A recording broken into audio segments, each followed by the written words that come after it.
Hey everybody, welcome back to my channel today. Today I'm going to take a minute and go over something. This is a little different from what I've been doing in the playlist, but we're going to go over the flight controller. Now this is the SP Racing website here. So designed for racing.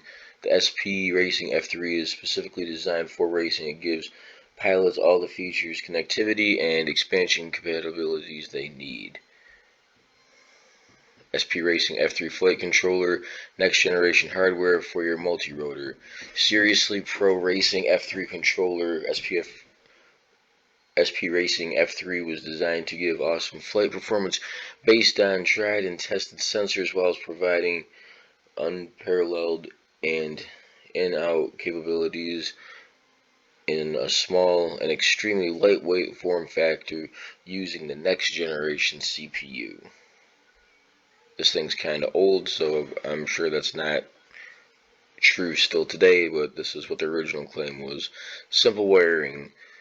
Wire up using pin headers, JST, SH sockets, or solder pads. Use either right-angled or straight pinned headers, barometer mounted on bottom of board for easy wind isolation. And then back to that. So we're going to scroll down a little bit, we go over the features. SPF Racing gives you all the features you need for the heart of your craft.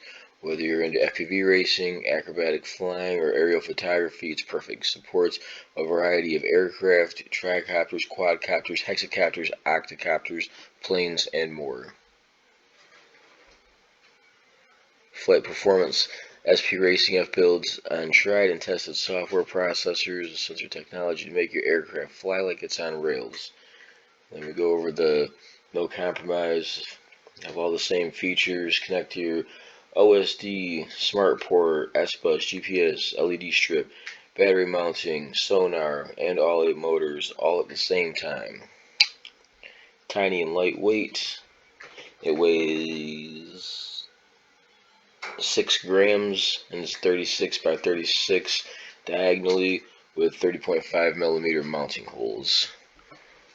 This flight controller does run clean flight, which may be configured to suit your needs. This is not a beta flight controller. Flight logging. It has onboard high capacity black box flight log recorder to optimize tuning. Next generation CPU. This has a ARM Cortex M4 72 MHz CPU with a math co-processor FPU for efficient flight calculations. Get more done. Loop times are up to 2 times as fast as previous generations, and this is targeted with STM32F1 board. Developer friendly.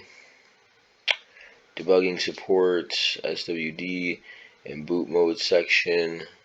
Unbreakable bootloader. Has one-shot ESC.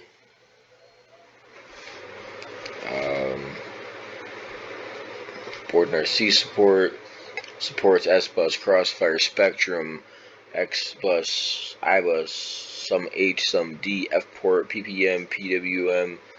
So pretty much everything.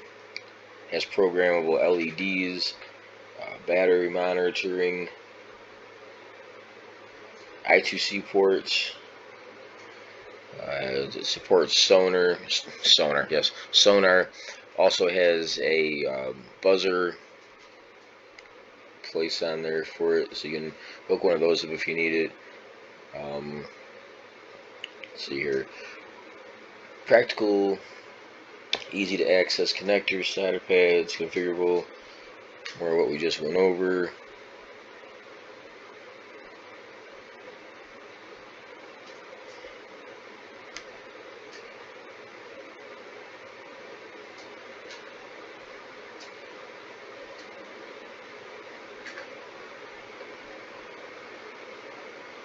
Well, I guess we can't see the photos for some reason.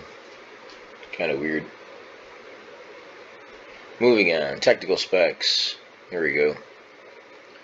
36 by 36 30.5 millimeter holes, weighs 6 grams. We already said.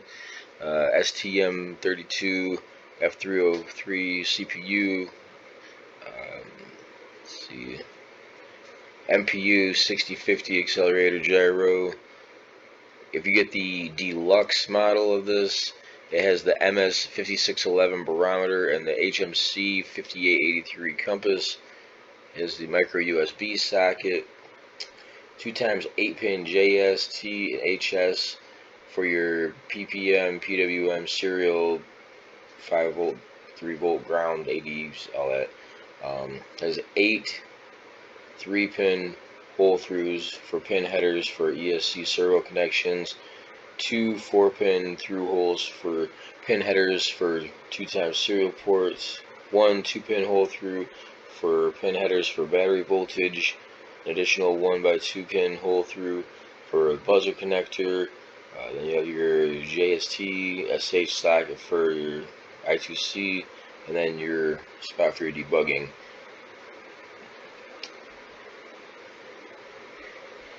8 dedicated PMW outputs, 8 dedicated PWM inputs, 36 I/O connections, 72 MHz clock speed, 3 hardware serial ports, 64 MB flash storage. There's a spot down here for the manual. I'm not going to get into all of that right now. A little bit more at the end when we get into the tuning and everything like that. But just wanted to go over a little bit and see what was on here. I've read this in a different article before. This was a little more repetitive than the other one, but then as you can see down here at the bottom, we have also the acro, and then there is the deluxe option down here to inquire a retailer. So hope you guys like this. This isn't a whole bunch of the build or whatever today, but just wanted to go over exactly what the flight controller was and make sure that it had what we needed, mainly for the air unit to be on, that it has to have the S-bus, so should be good for that. Hope you guys like this video. You got any questions, comments, feel free to leave them below. Hit that like button, and as always, subscribe. I'll have another video up soon. Thanks.